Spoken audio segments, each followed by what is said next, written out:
Hello and welcome to class number 11 of easy Excel. Excel की आज की class में हम सेल्स के बारे में स्टडी करेंगे कि सेल्स और रेंज क्या होती है, सेल्स और रेंज ऑफ सेल्स क्या होती है, हम इसे कैसे यूज करते हैं और हम किस तरह से इसको यूज करके अपने वर्क का टाइम कम कर सकते हैं, हम अपनी एफिशिएंसी इंक्रीज कर सकते हैं। So let's get start.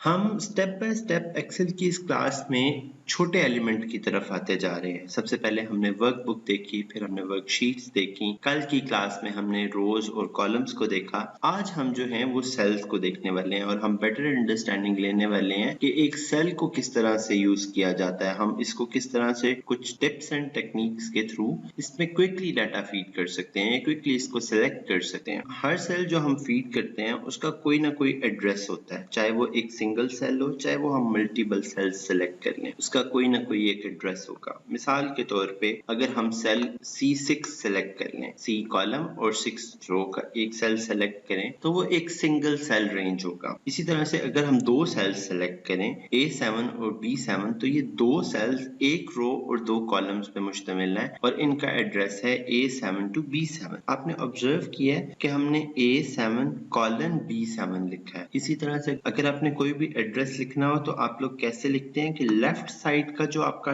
Top corner का सेल होता है जो आपने सेलेक्ट किया होता है वहां से लेके और एंड कॉर्नर जहां पे आपने एंड करना होता है, जिस कॉलम पे आपने छोड़ा होता है आपका, यानी कि लोअर राइट कॉर्नर का सेल, उसका जो एड्रेस होगा वो आपका उस सेल का या उस रेंज का एड्रेस कंसीडर किया जाता है। अगर हम सेलेक्ट करें B6 to D15 तो इसका मतलब है कि हमने टोटल 10 रोज और 2 कॉलम्स सेलेक्ट किए हुए हैं। ये हमें क्विकली कैसे पता चला? जब हम सेल सेलेक्ट कर रहे होते हैं तो आप ऑब्जर्व कर रहे हैं, जब तक मेरा कर्सर इन हैंड है तो मेरे नेम बॉक्स के अंदर 10R2C लिखा हुआ है। इस 10R का मतलब था 10 रोज और 2C का मतलब था 2 कॉलम्स, और जो ही मैंने कर्सर को छोड़ा है तो नेम बॉक्स के अंदर उसका टॉप लेफ्ट कॉर्नर का एड्रेस आना शुरू हो गया, जो कि इस वक्त मेरा एक्टिव सेल। इसी तरह से अगर मैं एक कंप्लीट कॉलम सेलेक्ट कर लूं, यानी कि कॉलम A सेलेक्ट करूं जिसमें सारी रोज सेलेक्ट हो जाए, तो उसका एड्रेस क्या बनेगा?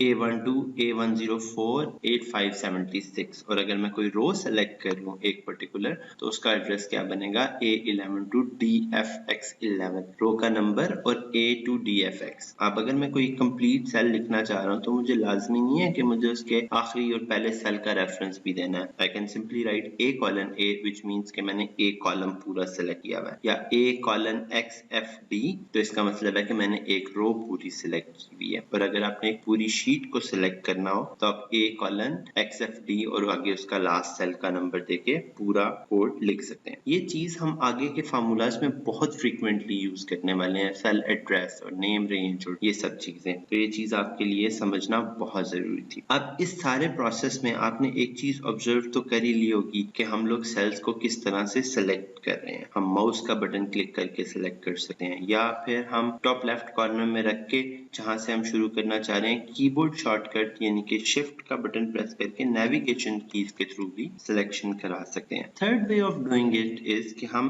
F8 का बटन प्रेस करें। When you will press F8 तो आपके नीचे स्टेटस बार के अंदर एक चीज लिखी हुई आ रही होगी, एक्सटेंडेड सिलेक्शन। अब आप नेविगेशन कीज को जो मूव करते जाएंगे क्या हो रहा होगा कि आपके सेल्स सेलेक्ट हो रहे होंगे, और जो ही आप नेविगेशन कीज को छोड़ देंगे और F8 को दोबारा प्रेस करेंगे तो आपका एक्सटेंडेड सिलेक्शन खत्म हो जाएगा और आपके सेल सिलेक्टेड हो जाएंगे। चौथा तरीका इस चीज को करने का ये है कि मैं ये पूरा एड्रेस उठाऊं और यहाँ पे इसको as it is name box के अंदर लिख लूं। जब हमने नेम बॉक्स के अंदर एड्रेस लिख के एंटर का बटन प्रेस किया तो आप देखें कि उसने पूरा सेल खुद ही सिलेक्ट कर लिया, पूरी रेंज ऑफ सेल्स वो खुद ही सिलेक्ट कर लिया। और यही काम हम नेम बॉक्स के बजाय F5 प्रेस करके या कंट्रोल G का बटन प्रेस करके, जब आप कंट्रोल G प्रेस करेंगे तो क्या ओपन हो जाएगा? आपका गो टू ऑप्शन। यही गो टू की ऑप्शन आपके पास एडिटिंग ग्रुप के अंदर फाइंड एंड सेलेक्ट के अंदर गो टू में भी मौजूद है। यहाँ पे आप वो पूरा पेस्ट कीजिए और ओके का बटन प्रेस करें तो आपकी वो रेंज सेलेक्ट हो जाएगी। अब हमने ये तो देख लिया कि एक रेंज ऑफ सेल्स कैसे सेलेक्ट होती है। अब आप कोई कॉलम्स अगर सेलेक्ट करना चाह रहे हैं या कोई पूरी रोज सेलेक्ट करना चाह रहे हैं तो आप क्या करेंगे? कॉलम के नाम के ऊपर क्लिक करेंगे या आप रो के नाम के ऊपर क्लिक करेंगे और वो रोज सेलेक्ट हो जाएगी। पर अगर आपने आपने मल्टीपल रोज सेलेक्ट करनी हो तो आप उसी को ड्रैग करके नीचे ले आइए, या शिफ्ट का बटन प्रेस करके भी आप नीचे लेके आएंगे तो एक्सेल उसको सेलेक्ट करता चला जाएगा। या तीसरी ऑप्शन क्या होती है? तीसरी ऑप्शन ये है कि आप Alt A का बटन प्रेस करें तो भी आपकी वो रेंज पर्टिकुलरली सेलेक्ट हो सकते हैं, सारे कॉलम्स और सारे रोज। लेकिन अगर आप किसी ऐसी जगह पे हैं जहां पे आपके इर्द गिर्द एक पूरे ब्लैंक सेल्स का रेक्टेंगल बनता है तो फिर एक्सेल पहले उस मिनी रेक्टेंगल को सेलेक्ट करेगा। मिसाल के तौर पे आप यहाँ देखें कि सारी साइड्स पे ब्लैंक सेल्स मौजूद हैं, तो हम जब कंट्रोल ए करेंगे तो एक्सेल इसको सेलेक्ट करेगा, और फिर जब मैं दोबारा कंट्रोल ए करूंगा तो एक्सेल मेरी एंटायर शीट को सेलेक्ट करके मुझे सारे रोज और कॉलम सिलेक्टेड दे देगा। अच्छा, ये तो प्रोसीजर हो गया हमारा कि हमने जिस वक्त कंटिन्यूअस सेल सेलेक्ट करने हैं। आप देखा आपने 7, 8, 9, 10 इकट्ठे थे और मैंने इनको सेलेक्ट करना था तो मैंने ड्रैग किया और ये सेलेक्ट हो गए। अगर मैंने नॉन कंटिन्यूअस सेल सेलेक्ट करने हो तो क्या प्रोसीजर है? तो ये प्रोसीजर है कि आप क्या करते हैं, उस रो पे क्लिक करते हैं और उसके बाद आप कंट्रोल का बटन प्रेस करके कंटिन्यूअसली कोई भी और रो सेलेक्ट कर सकते हैं। इसी तरह से नॉन कंटिन्यूअस कॉलम्स भी आप साथ में सेलेक्ट कर सकते हैं। और ये ऑप्शन हम किस वक्त यूज करेंगे? मल्टीपल सेल्स जब हमने सेलेक्ट किए हुए होंगे, इन केस कि अगर हमें मल्टीपल जगहों पे फॉर्मेटिंग करनी हो और हमें पता हो कि इस कॉलम या इस रो की हम पर्टिकुलरली फॉर्मेटिंग करना चाह रहे हैं, या फिर अगर मुझे मल्टीपल जगहों पे कुछ सेल्स पड़े हुए हैं और उनकी फॉर्मेटिंग अलग अलग से करनी है, जैसे मेरे पास सेलेक्टर रेंज और सेलेक्टर कंप्लीट रो और कॉलम और सेलेक्ट नॉन कंटिन्यूअस रेंज, ये तीन अलग अलग जगह पे पड़े हुए थे। तो मैंने क्या किया है कि मैंने उनके ऊपर कंट्रोल का बटन प्रेस करके क्लिक किए हैं, वो वाले पॉइंट्स सेलेक्ट हो गए हैं। आप सेम चीज F8 का बटन प्रेस करके भी मल्टीपल सिलेक्शंस कर सकते हैं, लेकिन उस वक्त आपको साथ में एक की और प्रेस करनी पड़ेगी, दैट वुड बी शिफ्ट। आप शिफ्ट F8 करने से ऐड और रिमूव सिलेक्शन का आपने एक और नीचे स्टेटस एक्टिव कर लिया अपने स्टेटस बार के अंदर। पर आप जो भी सिलेक्शन कर रहे होंगे वो आपकी जहां जहां पे आप क्लिक करते जाएंगे तो मल्टीपल सिलेक्शंस उसको ऐड करता जाएगा। और इसको रिमूव करने का वही तरीका है कि शिफ्ट F8 का बटन प्रेस करेंगे तो वो चीज वहां से वापस रिमूव हो जाएगी। ओके, अब हमने सारी सिलेक्शंस के पैटर्न्स पढ़ लिए हैं जो विद इन अ शीट हो रहे होते हैं। समटाइम्स इस तरह से होता है कि हमें मल्टीपल शीट्स में काम करना होता है, और मल्टीपल शीट्स में क्या होता है कि डाटा सिर्फ डिफरेंट टाइप का होता है, लेकिन जो स्ट्रक्चरल फॉर्मेटिंग होती है हमारी शीट की वो सेम होती है। मिसाल के तौर पे हमने लास्ट कुछ क्लासेस में सेल्स का एक डाटा डिस्कस किया था, तो हम ये देखते हैं कि वेस्ट के अंदर भी सेल्स में हम लोगों ने सेल्स डिटेल्स लिखी हैं, फिर order date, reason, item name. आप हेडर्स देखें सारे कॉमन है। ईस्ट में भी हमने वही हेडर्स लगाए हुए हैं और सेंट्रल में भी वही हेडर्स हैं। यानी कि इसका मतलब ये हुआ कि स्ट्रक्चर सेम है, लेकिन जो मेरी फॉर्मेटिंग है वो मैं चेंज करना चाह रहा हूँ। तो हम ये काम कैसे कर सकते हैं कि हम वेस्ट को सिलेक्ट करेंगे and then will press the shift key और लास्ट वाले को सिलेक्ट कर लेंगे जिस शीट पे आपने एडिटिंग करनी है। आप एक चीज देखिएगा कि जब आप 3 या 4 शीट्स इकट्ठी सिलेक्ट करते हैं तो ऊपर एक ग्रुप की ऑप्शन आ गया टाइटल बार के अंदर। इसका मतलब है कि ये जो भी एक्टिविटी इसके बाद आप परफॉर्म कर रहे होंगे वो उसके रिलेटिव सेल्स में तीनों शीट्स में परफॉर्म हो रही होगी। ये थोड़ा सा ट्रिकी और टाइम टेकिंग कंसेप्ट हो सकता है, लेकिन उन लोगों के लिए जिनके लिए एक्सेल बिल्कुल नया है। बट डोंट वरी, अगर आपको समझ नहीं आए तो you can ask me time and again. अब देखें, मैं वेस्ट के अंदर सेल्स डाटा को पकड़ के हाईलाइट कर दूं अगर, और मैं इसका साइज भी बड़ा कर दूं और मैं इसको बोल्ड भी कर दूं, और उसके बाद मैं रो नंबर 3 के अंदर जो है अपना टेक्स्ट का कलर जो है वो ग्रीन कर लूं, तो क्या हुआ कि ये बज़ाहिर तो मैंने फॉर्मेटिंग सिर्फ एक ही शीट में की है, ठीक है, लेकिन सेम फॉर्मेटिंग आप ऑब्जर्व कीजिए वेस्ट में भी हो गई है, ईस्ट में भी और सेंट्रल में भी। Through this trick you can save a lot of your time. अच्छा, नेक्स्ट चीज क्या है कि हम लोग जब कोई special kind of cell select करना चाह रहे होते हैं, समटाइम्स हमने क्लास में, आपको याद होगा, हमने देखा था कि कुछ जगह पे कमेंट्स लिखे हुए थे, कुछ जगह पे फार्मूलाज लिखे हुए थे और कुछ जगह पे हमने कुछ कंडीशनल फॉर्मेटिंग की हुई थी, ठीक है। तो आप देखें कि अगर मुझे वो पर्टिकुलर सेल्स आइडेंटिफाई करने हो जिनके अंदर एक पर्टिकुलर टाइप ऑफ फॉर्मेटिंग है या particular type of data input हुआ है, से नंबर है या से टेक्स्ट है, तो मैं उस पर्टिकुलर टाइप ऑफ सेल को कैसे सिलेक्ट कर सकता हूँ? हम क्या करेंगे कि हम जाएंगे एडिटिंग ग्रुप के अंदर फाइंड एंड सिलेक्ट में गो टू स्पेशल में। अब गो टू स्पेशल में आने के बाद आपके सामने एक डायलॉग बॉक्स आ गया है और इस डायलॉग बॉक्स में आपके पास मल्टीपल ऑप्शंस आ रही हैं। अब जिस भी ऑप्शन को सिलेक्ट करेंगे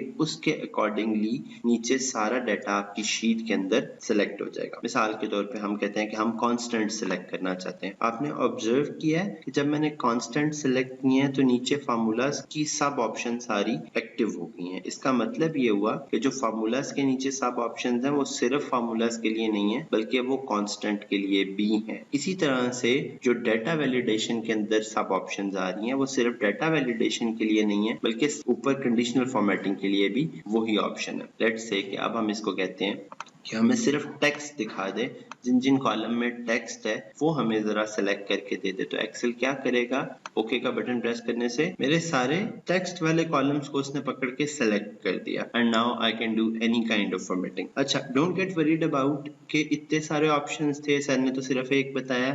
हम जब क्लासेस में डिटेल में स्टडी कर रहे होंगे तो आपको कंडीशनल फॉर्मेटिंग भी समझ आ जाएगी, इसी तरह से डाटा वैलिडेशन भी समझ आ जाएगी, ये चीजें आपके लिए ईजी हो जाएगी। इस क्लास में आपको एक टिंच मिल गया है कि how can I select one particular type of cells using one click। ठीक है, last but not the least, इस लास्ट ऑप्शन में हम दो वाइल्ड कार्ड भी सीखने वाले हैं। अच्छा, लास्ट ऑप्शन क्या है कि अगर मुझे कोई सेल कहीं पे भी नहीं मिल रहा और मुझे समझ भी नहीं आ रही है कि मुझे उसे ढूंढना कैसे है या मुझे उसको किस तरह से सेलेक्ट कराना है, तो what I do is control F यानी कि फाइंड, और मैं यहाँ पे जाके लिखूंगा जो भी मुझे चाहिए, लाइक C6 जो है वो मुझे चाहिए एंड आई फाइंड, तो मुझे दिखाना शुरू कर देगा जिस जिस सेल के अंदर C6 दिया हुआ है। ठीक है, तो C6 का सेल एड्रेस भी आना शुरू हो गया और उसके बाद हमें पता चल गया कि अच्छा यहाँ पे दिया हुआ है और दो सेल्स उसने ढूंढे हैं। तीन ऑप्शंस ना हम इसमें और स्टडी करते हैं। पहली ऑप्शन है मैच केस। अब मैच केस में क्या होता है कि अगर तो कैपिटल है तो कैपिटल ढूंढ के लाओ और अगर स्मॉल है तो स्मॉल ढूंढ के लाएगा। फॉर एग्जाम्पल, अगर मैं C को स्मॉल कर दूं और मैं उसे कहूं कि जी फाइंड नेक्स्ट, तो वो कह रहा है कि मेरे पास कोई भी ऐसी ऑप्शन नहीं, क्योंकि आपको नजर आ रहा है पूरी शीट में कोई भी C से स्मॉल C6 से C नहीं शुरू हो रहा। ठीक है, इसी तरह से अगर मैं उससे बोलूं मैच एंटायर सेल कंटेंट, तो वो क्या करेगा कि वो पूरे सेल के कंटेंट को मैच करेगा। अभी दो ऑप्शंस आ रही हैं, जब आप इसको फाइंड नेक्स्ट करवाएंगे तो एक ऑप्शन रह गई है और सेकंड वन खत्म हो गई है। क्यों? क्योंकि पूरे सेल का कंटेंट मैच किया। C6 सिर्फ C6 चाहिए, C6 कॉलम D15 उसने नहीं ढूंढा। अच्छा, अब एक ऑप्शन और है लुकअप की हमारे पास, जिसमें हम फार्मूलाज, वैल्यूज और कमेंट्स, यहाँ पे आप जो भी ऑप्शन टिक करेंगे Excel will search the same one out. Now last one which I said कि हम लोग वाइल्ड कार्ड्स देखने वाले हैं। तो वाइल्ड कार्ड्स क्या हैं कि जब आप इसके साथ क्वेश्चन मार्क डाल देंगे that's a wild card. Excel क्या ढूंढेगा? C और साथ में कुछ भी सिंगल लेटर। ठीक है, लेकिन अगर आप इसके साथ स्टेरिक डालेंगे तो एक्सेल क्या ढूंढेगा? C और इसके बाद जो भी कॉलम C से शुरू हो रहा होगा वो सारे ढूंढ के ले आएगा। आप फाइंड ऑल करें, आप देखिए 20 सेल्स ऐसे उसको मिले हैं जो C से स्टार्ट हो रहे हैं। और अगर आप इसी के दोनों तरफ, C के दोनों तरफ में आप स्टेरिक डाल दें तो एक्सेल क्या करेगा फाइंड ऑल पे? वो फिर सारे सेल्स यानी कि जिसमें स्टार्ट में या एंड में दोनों तरफ C होगा वो C वर्ड को ढूंढना शुरू कर देगा और वो C वर्ड के साथ सारे लेटर्स लेके आ जाएगा। ये दो वाइल्ड कार्ड्स हैं जो आप बहुत इजीली जिनकी मदद से डाटा को ढूंढ सकते हैं। If you got something new and if you want to keep learning, please subscribe the channel and like the videos. Thank you.